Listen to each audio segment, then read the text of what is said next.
prácticamente su vida a la difusión de la obra de los demás. Es el caso de BOEC 861, de César Reglero e Isabel Jover, que son los que van a hacer la ponencia, y de una persona que para todos nosotros es entrañable ya, a pesar de que físicamente creo que muy pocos lo conocen porque no puede viajar. Estaba invitado, pero sus problemas de salud, en caso de vértigos, le impiden viajar, que es Edu Barbero. Como no queríamos dejar de tenerlo presente hoy aquí, porque el BOEC visual se ha convertido prácticamente en la página oficiosa de... hablo deprisa por el tiempo, la página oficiosa de la poesía visual, la página más documentada en cuanto al catálogo de poetas visuales y la selección de sus obras. Es para nosotros un verdadero placer, casi necesario, hacerle un pequeño homenaje a su baraja de cartas contra la violencia de género, que nos la van a presentar sus compañeros César y Isabel Jover, que vienen de Tarragona a presentárnosla. Con esa baraja de cartas ellos la presentarán de manera performática, harán una performance con la baraja de cartas, ya nos lo explicarán el procedimiento cuál va a ser. Y no puedo dejar, porque yo no voy a poner más el micrófono, de advertiros, avisaros que a partir de las 10 en La Yutera, el bar de La Yutera, ¿a qué? 9:30, 10, vamos a empezar a aquellos que están deseosos de día y medio de poesía visual, como dicen nuestros niños, maestro, ¿y la poesía cuándo? Pues a partir de las 10 con las performances y todos los demás, ¿de acuerdo? El bar de La Yutera no tiene pérdida. Estáis camino del Hotel Rizoma, pues hacia la izquierda, hacia los polígonos, está el bar, el Complejo Eiffel, que es donde está también la sede del Centro de Poesía Visual.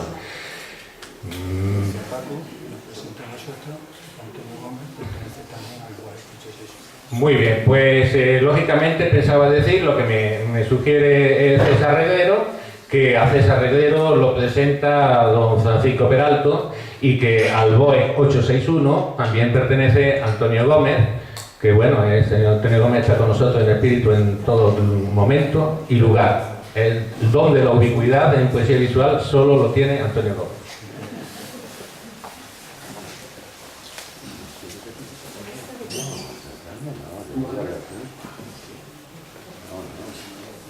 Habíamos quedado en hacer una presentación, bueno, informal, como ellos se merecen.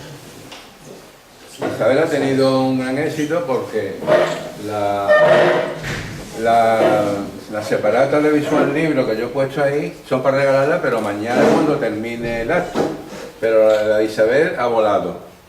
Yo la quería tenerla mínimamente. Bueno, la de César no, la de César la acabo de coger.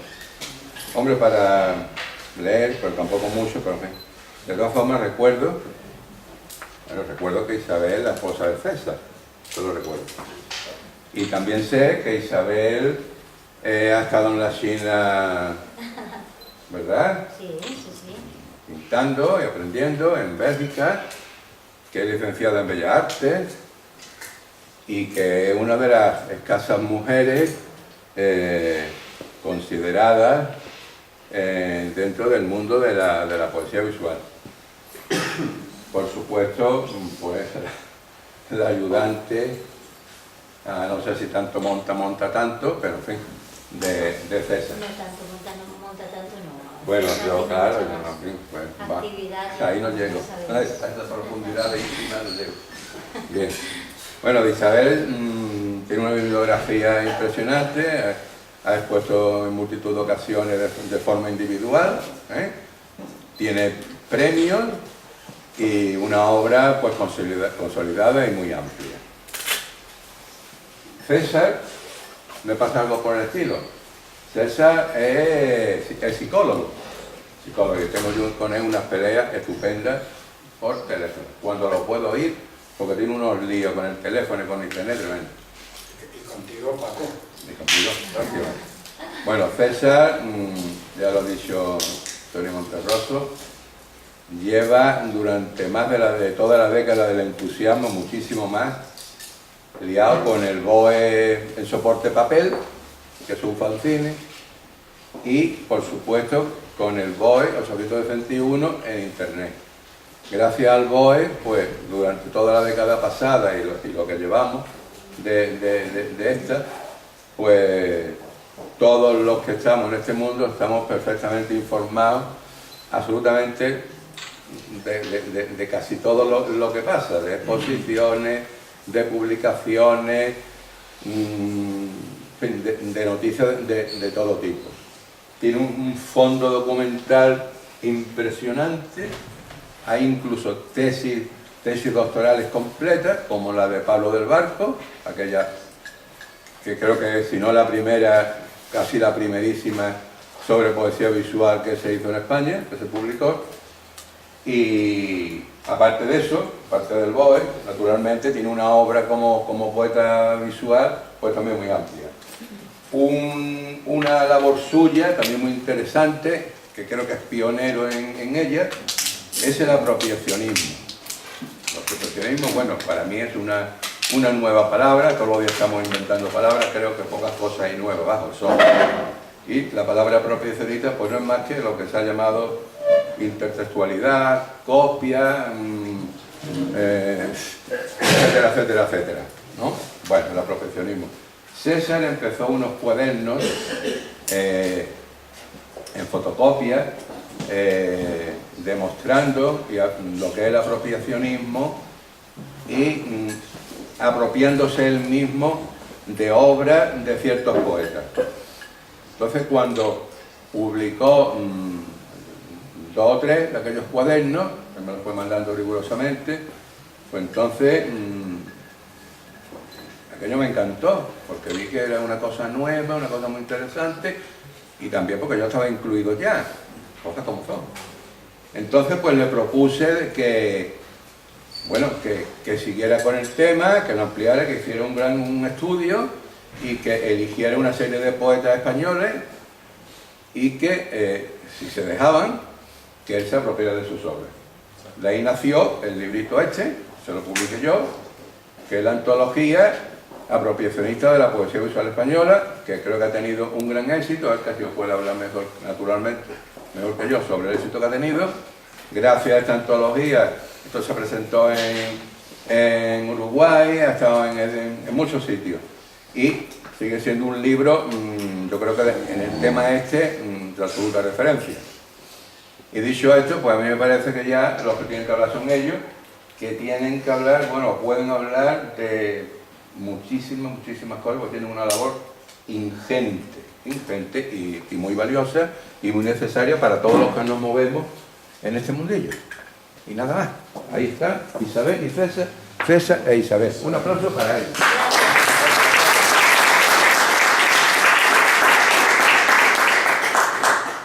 Antonio, ¿tú dices algo del BOE o no? Prudencia del silencio. Yo soy de silencio. Antonio Gómez dentro del BOE es un caso extraordinario. Manda información a punta y pala, de todo el mundo, continuamente. No doy abasto, como si me tuviera a pico y pala, ¿no? Muy orgulloso, muy contento, pero yo no doy abasto a recapitular la información de Antonio Gómez. Pero lo hace con absoluta discreción. O sea, no dice ni mu. O sea, él me manda a mí la información sin ningún comentario, yo me la miro, me la estudio, veo cómo lo documento, lo dejo de documentar, casi todo lo meto, si no lo meto en un sitio, lo meto en otro, pero casi todo, y tenemos un trato silencioso, él me lo manda, yo lo publico, tampoco le digo nada, ni le doy las gracias, él no me las da a mí, y llevamos así un montón de años y están amigos, y ahora vamos a seguir en el mismo plano. Calladito, discreto. Me parece perfecto. Bueno, entonces, normalmente a mí las mesas y los micrófonos me imponen un respeto imponente. ¿Quién dijo eso, Isa? Lo de respeto imponente. Lo del Villayo, ¿no? Villayo. Bueno, respeto, en cuanto puedo me levanto. Ayer hice unas preguntas, viste que enseguida me levantaba porque no soy capaz de después los nervios, la ansiedad, y así ya me levanto y me tranquilizo. Entonces esto quiere decir que yo soy de acción y no soy de palabras, pero bueno, nosotros esencialmente somos artistas, los artistas producimos, ¿no?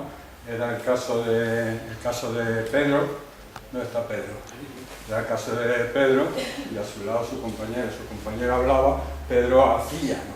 De vez en cuando hay que decir algo, aunque sea poco, claro, hay que decir, ¿no? Pero yo, bueno, al final acabaré diciendo, pero no por lo que yo quería decir, sino porque tengo un encargo de mi socio Eduardo Barbero, que tengo que hablar una serie de cosas que me ha encomendado y que mezclaré el BOEC visual con el BOEC 861. Entonces, como eminentemente a mí lo que me gusta es la acción, pues voy a empezar con la acción. Yo tengo aquí, esto es el preámbulo al tema que va a hablar Isabel Jover. Estos son sobres de Maillard. Ella va a tratar de otro tema que no son sobres de Maillard. Entonces yo voy a dar a cada uno un sobrecito, después me lo devolvéis, un sobrecito, y con estos sobrecitos, un sobrecito, otro sobrecito, unos poquitos para no cansar. Y lo único que quiero que me digáis, me parece que son 6, vamos a llamarlo prueba piloto, de 6 personas. Entonces lo único que quiero, los que tienen, algunos tienen algo en el reverso, otros no tienen nada en el reverso, y lo único que quiero que me digan de estos sobres es, a diferencia de un sobre normalizado, qué es lo que encontráis en estos sobres. Un breve, si veis algo raro, aquello que veáis que es diferente a un sobre normal. ¿Por dónde empezamos? No es que haya algo raro, es que raro. no hay nada normal. Ese es el problema, ¿no? El sobre es un sobre clarísimamente que Anormal. tiene anormal según un funcionario del Servicio Postal Español. Esto, si alguien, bueno, esto claro, me imagino. El sobre que así lo enseño. Sí. O sea, la característica de este sobre, como dice José Luis, no es que tenga algo raro, es que todo es raro. De cara a un cartero, todo es raro, ¿no? Hombre, es un jeroglífico para el cartero. Primero identificar dónde están las señas.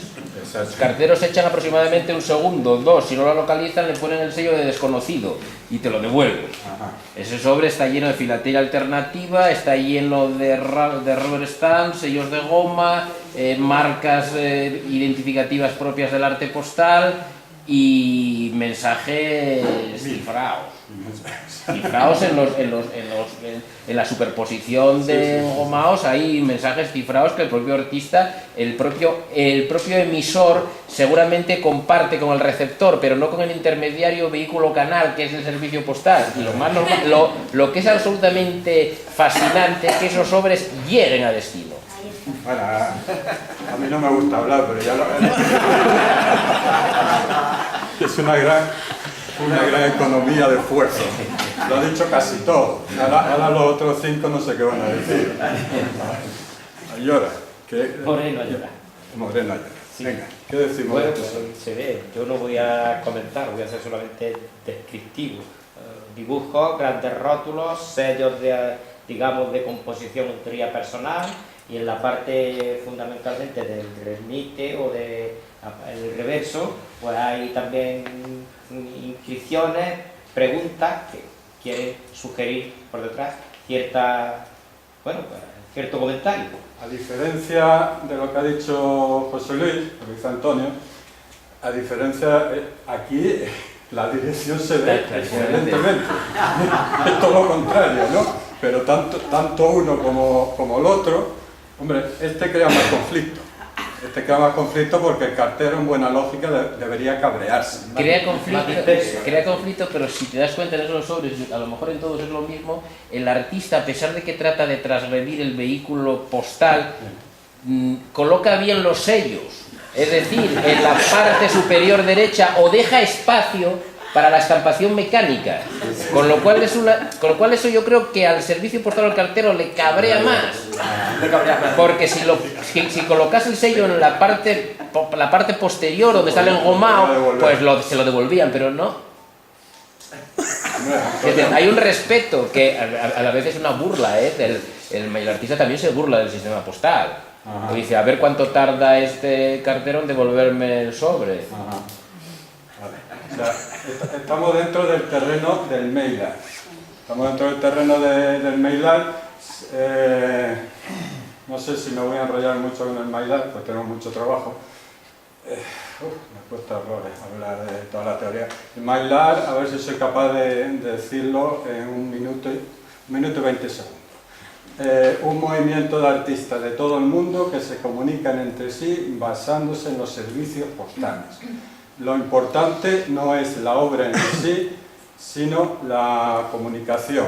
Lo importante es la libertad de expresión, y es un movimiento que nunca jamás hay dinero por medio. Nunca hay selección, nunca hay jurado. Yo creo que con esto, como tenemos aquí 2 expertos, Antonio, rectifícame en alguna cosa que me falta, que haya dicho mal. No, yo quería un poco, La no línea es de- similar, pero ampliar que correos se han mecanizado, entonces en pequeñas ciudades no, pero en una gran ciudad yo me suelo escribir a mí mismo muchas veces, aprovecho cada vez que salgo de viaje para enviarme ciertas cosas, A ver si no todas llega. llegan, Y a ver si llega. pero muchas llegan. Entonces, si supera el primer tramo, que es automatizado ya en las grandes ciudades, ya pasa directamente y es el cartero el que te deposita la carta en casa, digamos, el que puede decidir, que está en sus manos en que la recibas o no la recibas. Ajá. Porque una vez superado, el problema es las oficinas de correos de pueblos pequeños, de ciudades pequeñas, donde todavía no existe esa mecánica. Las agrupan por tamaños, una máquina, las recogen del botón, se echan a una cinta transportadora que por tamaño se van agrupando y que bueno, pues se van matasellando, que ya no está la persona que pone el matasellos manualmente, sino que esa franja es automática, pero ha llegado allí a través de una cinta transportadora. Se franquea y digamos que el cartero final, el que deposita, es el que te puede pues, Rechazar un sobre rechazar como envío no normalizado. como este. Yo te hago una pregunta, Antonio. Esto infringe el reglamento totalmente. El reglamento pone que el sobre tiene que estar blanco, el sello tiene que estar arriba a la izquierda, la dirección tiene que estar perfectamente clara, el remite tiene que estar detrás, aquí no hay nada que cumpla todo eso. Entonces la pregunta que yo te puedo hacer a ti es: un cartero que se encuentra con esto, ¿tú qué piensas? ¿Que se cabrea o qué le sucede? Bueno, hay opciones. Mi padre era cartero, Así y que por eso mira, tengo mucha cancha. mucho cariño al tema. Y bueno, yo recuerdo una exposición que hicimos en Extremadura, que con quien primero contamos fue con Correos. Fuimos a hablar con el director de Correos para que, bueno, que a partir de ese día... dijo que sí. Sí, estaba dispuesto a... De hecho, las dejaban en un rincón y yo iba puntualmente de vez en cuando con una caja a llevarme todos los envíos no normalizados. Encontrar personajes, estuvo presente el día de la inauguración, estuvo presente el director de Correos junto al que entonces era presidente Rodríguez Ibarra, inaugurando la exposición juntos. Fíjate lo que está diciendo Antonio, que su padre era cartero, que la primera convocatoria de Mailar era su primera convocatoria de arte postal, la hicieron contando con la colaboración. Bueno, eso ha sido, no fue la primera. Bueno, una de ellas, contando con la colaboración de Correos y Correos pasó todo este tipo de cosas que muchísimas obras se saltaban el reglamento. Sí, bueno, venían puestos de madera, bandejas, vendían... O sea, un caso es un caso extraordinario, pero no es anormal, O sea, yo de 100 sobres que me envíen así, si me rechazan uno, será extraordinario. Se llegó a mandar un pulpo por correo. Exactamente. Una piedra. Sí, un pulpo. Se mandó una piedra. Y el mayor problema cuando se mandó el pulpo, que era un autor ruso creo que era, el pulpo, se presentó en la oficina de correos y puso el pulpo encima del mostrador, y el mayor problema que tenía, porque el pulpo llevaba adherida las señas, en una pegatina, supongo, un papel. El mayor problema que tenía el empleado de correos era cómo carajo estampaba el sello en la gelatinosa piel del pulpo. En un ojo. O sea, no se planteó que aquello no se podía mandar, sino que cómo él cumplía con su función para que no se le imputara dejadez administrativa. O sea, es muy simpática o sea, los empleados de correos deberían de ser de objeto de estudio también, ese particular. Es que ahora lo que está contando Antonio, lo que está contando José Luis, es lo que explica por qué el Mailar, aparte de no dinero, no selección, no jurado, que eso engancha mucho y da pie a gente muy solidaria que se meta aquí, porque es todo lo contrario al Olimpo de los dioses, lógico, con estas características, pero es que además ellos estaban contando dos cosas que es fundamental para entender lo que es el arte correo, que es un mundo de las ideas. Es decir, cuando el señor del pulpo lo trató de franquearlo en la ventanilla, o sea, ya sabía que no estaba franqueando una carta, estaba franqueando un pulpo. Era un concepto diferente. Pero al franquear un pulpo y enfrentarse con el funcionario de correos que no sabía dónde estampar el sello, de hecho estaba realizando, lo podríamos llamar así, una acción artística. Claro, entonces hablamos del Mailar, nos encontramos con los sobres, la idea del Mailar, un sobre trabajado, no sé qué, el sello, el artista se hace su propio sello, su sello, tal. No, lo importante del Mailar, aparte de la comunicación, lo importante es las ideas, el concepto. O sea, con cosas como lo que ellos están contando, a la idea que tenemos que llegar es que a partir de un sobre puede pasar cualquier cosa extraordinaria. Por eso yo me enganché en el Mailar hace 20 y tantos años y aquí sigo. Tengo un archivo. Quería contar otra cosa muy curiosa que tiene que ver con lo que están diciendo ellos dos, y es que yo conozco a muchísimos funcionarios. Tenemos a Paco Peralta al fondo, que también... ¿Tú fuiste cartero o funcionario, Paco? Un poquito de todo, ¿no? ¿Qué ha dicho? Como quieras. No voy a rectificar la verdad que estoy cometiendo. Menos mal que te has situado. No voy a desmitificar. No desmitificar. Entonces yo conozco a muchos funcionarios de correos de Tarragona. El caso que contaba Antonio, de que él mismo recogía aquello que se salía de la normativa, ese caso lo he tenido yo. La primera convocatoria que organicé yo allá por el año 1990 era de Mailar reciclado. Y la condición que ponía yo para esta convocatoria no era que usaran papel reciclado, no, era que la obra debía partir de cualquier cosa que previamente se pensara tirar a la basura. Claro, entonces lo que se recibió fue extraordinario. El funcionario de correo, el cartero que a mí me tocaba, no lo conocía previamente y después nos hicimos íntimos amigos. O sea, después de 5 años que yo abandoné una dirección y 5 años que me estuvieron llegando cosas a esa dirección, este señor durante 5 años me lo estuvo cambiando de buzón de sitio a sitio durante 5 años.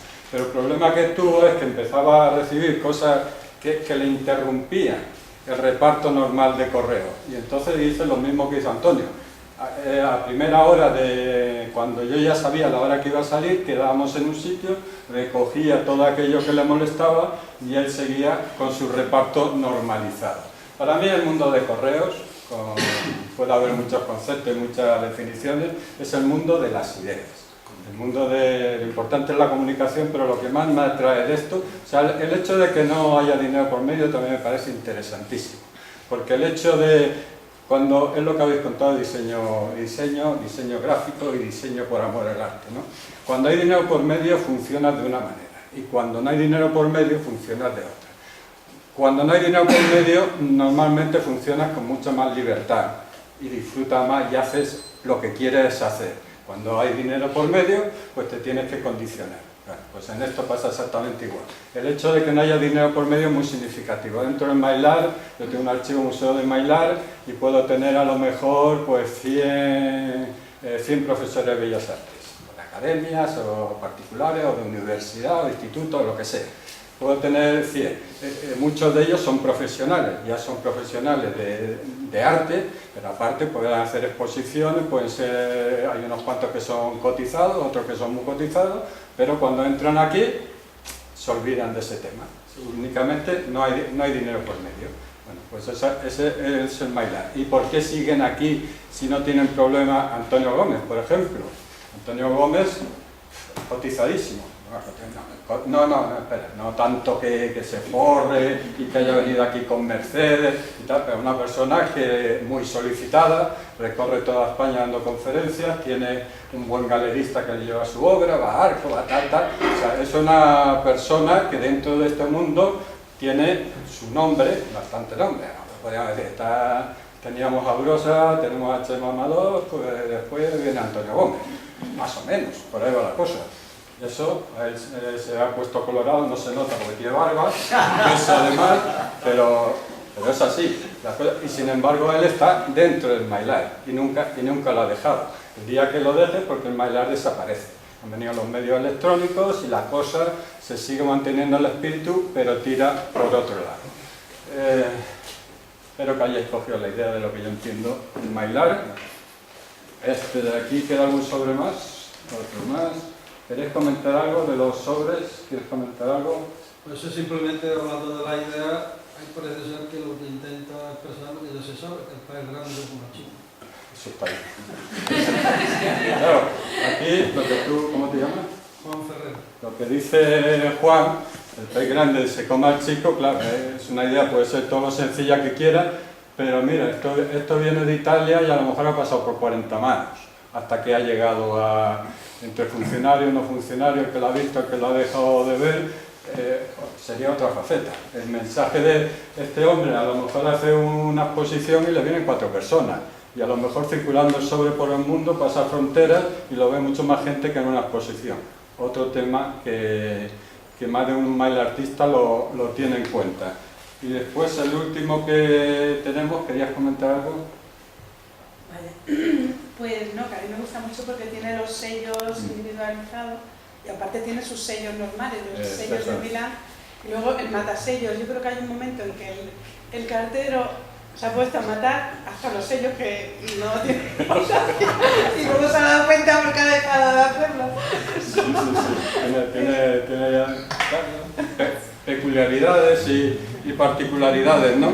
Aquí lo que dice ella que tiene otros sellos y efectivamente, y probablemente el cartero, por no perder más tiempo, ha empezado a matar y acabamos antes de cuáles son los buenos y cuáles son los malos. Esto es lo que ha hecho, pero el cartero no se ha dado cuenta, por ejemplo, que esto yo me lo sé porque me sé la historia, pero el cartero no se la sabe, a lo mejor lo hubiera mirado de otra manera. Esto de aquí son sellos que pertenecen a una convocatoria de MyLab que han fabricado los niños pequeños. O sea, esto a lo mejor lo han hecho, estos sellos lo han hecho niños de 6 o 7 años. Y entonces una manera de estimular, pues estos sellos van a recorrer el mundo, ¿no?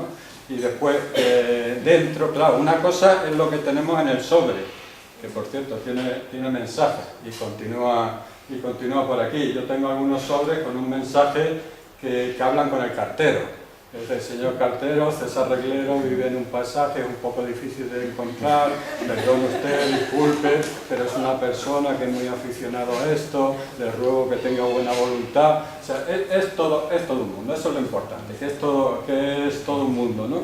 Y entonces en este caso pues va incluida una exposición de niños pequeños. Vale. Pero los sellos muy bien colocados. Y los sellos muy bien colocados, en la parte que le corresponde al sello. Y los sellos en su sitio. Claro. O sea, se cubren los mínimos. Están muy bien colocados. Yo creo que el mailartista ideal sería un funcionario no, sería un cartero, que cuando recibe las cartas se las lleva a su casa y las vuelve a intervenir para el día siguiente depositarlas en los buzones correspondientes. Eso sería la bicoca del mailartista. Pues hay unos cuantos carteros metidos en medio. Por ejemplo, Peralto nunca nos ha contado qué hacía con las cartas. Por eso se ha colocado al final y está calladito. Porque nadie supo jamás qué hizo con las cartas. El caso, oye, por cierto, Peralta, y ahora públicamente, cuando hicimos lo de Visual Libro, la revista Caminada, estábamos nerviosos, tensos, que había que coordinar muchas cosas y tal, y ya cuando al final nos relajamos y hicimos el acto de despedida, me regaló su último uniforme de correo. Pues se me saltaron las lágrimas. Parece duro por fuera, pero es tierno como el sol. Quiero hacer una cosa. Los primeros pantalones largos que yo llevé los hizo mi madre del uniforme de correo de mi padre de verano. Y de Antonio, cuando en la Fira Mágica hicimos una exposición de mail art en Santa Susana, allí por la Costa Brava, y también nos contó muy bonitas historias bueno, todo eso lo tenéis en el web. Ahora ya vamos a... Bueno, pues todo